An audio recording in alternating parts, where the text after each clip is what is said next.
Chapter 19.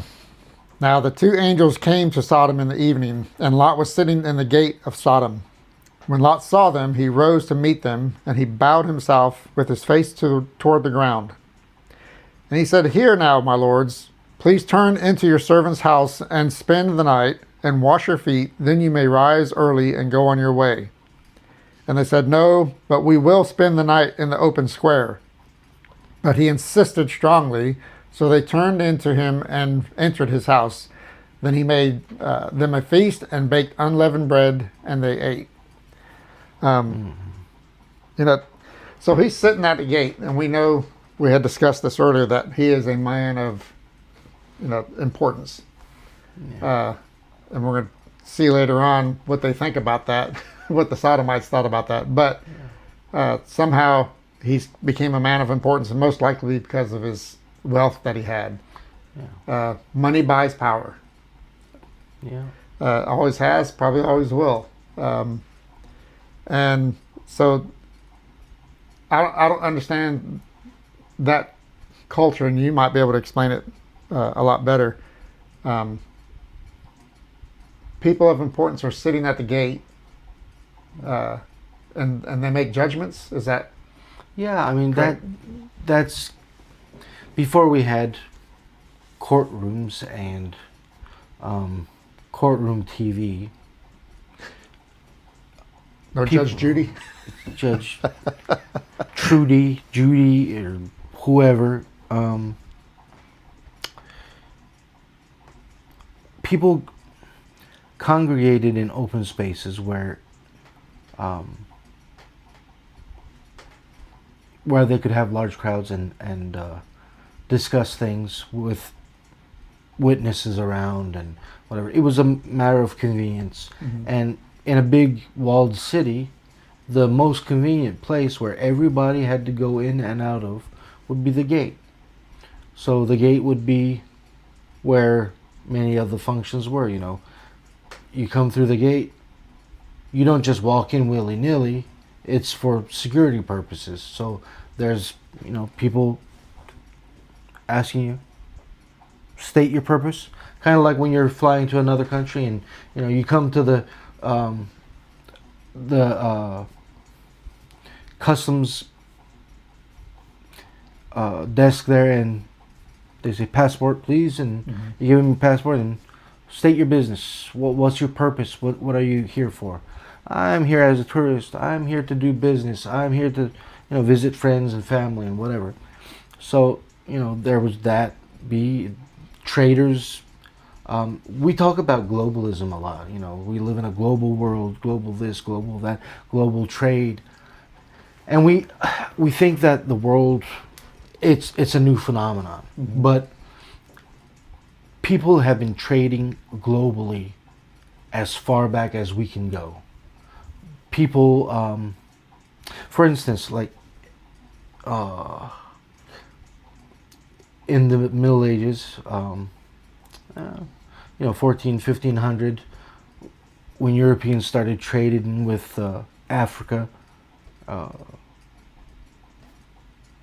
more openly, one thing they noticed was, for money, they would use cowrie shells in many places.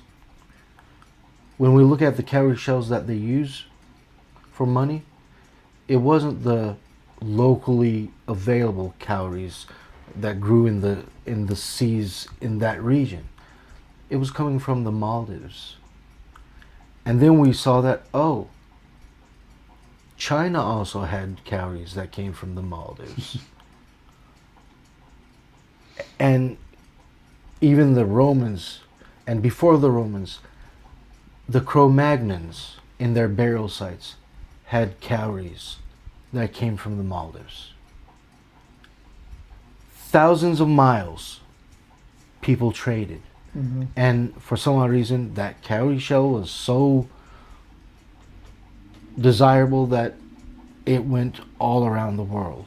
Mhm. So that's where everything happened. That gate was the power center of a city. So yeah, they would hold court there.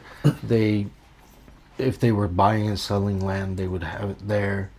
So this isn't a place where they would convict people. That's completely different.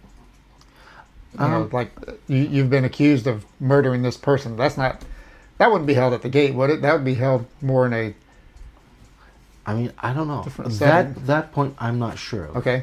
It might have been, might not have been. Because I'm Good thinking question, though. how you were saying it. You know, if this is a commerce type, and you know, are we going to allow, you know, this group of people in to sell this type of merchandise Yeah. or not? That's what, of course, money and war is what sell. People love those topics, so that's what's most discussed in different sources. So I don't remember ever reading anything about, you know, a capital case being tried. However, it wouldn't surprise me because if the judges are already there, you know, it's not like they had separate judges for separate types of things. It could have been that they had it there, and it would be easy because guess what, the witnesses of that crime, if there were any, were probably going in and out, going out to the fields, coming back in, or whatever. So it might have been there also as a matter of convenience. Plus, then, if you want to kill somebody, you don't do it in the city. You do it outside of the city, so as to not pollute the city itself. So, I mean, you're at the gate. It's easier to walk out than, you know. So I don't know, is what I'm saying. Of course, this is Sodom and Gomorrah, so this is a completely different type city than other cities. Yeah. Also, because Yeah. when you said you don't just murder somebody inside the city, well, I don't know. It seemed like that kind of place. It would have been Yeah. a common. I mean, not common as an every day, but you know, Joe got killed by Billy over there, and it's like, oh yeah, okay, and go on with your life. You know? That's a good point because, like you said, these cities were known for their violence. They were known for rape, incest, bestiality, Complete immorality. homosexuality. They hated the poor. That's in fact one of the things that is brought up in ancient commentaries, mostly against these cities, that they hated the poor. And the only reason why they accepted Lot and brought him in to sit at the gate, and see, sitting at the gate is a signifier of significance. Like, the farmer don't sit at the gate. The common person. common person don't sit at the gate. Because we knew Lot had a lot. Yeah. You know, Yeah. he had so much and Abraham's had so much. That's why they had to divide. Yeah, and that's why he was accepted in that city. Because he had the dineros, he had Yeah. he had the animals, he had the servants, he had the money. So you know, Yeah. why not bring him in, and that way we can take advantage of what he's got.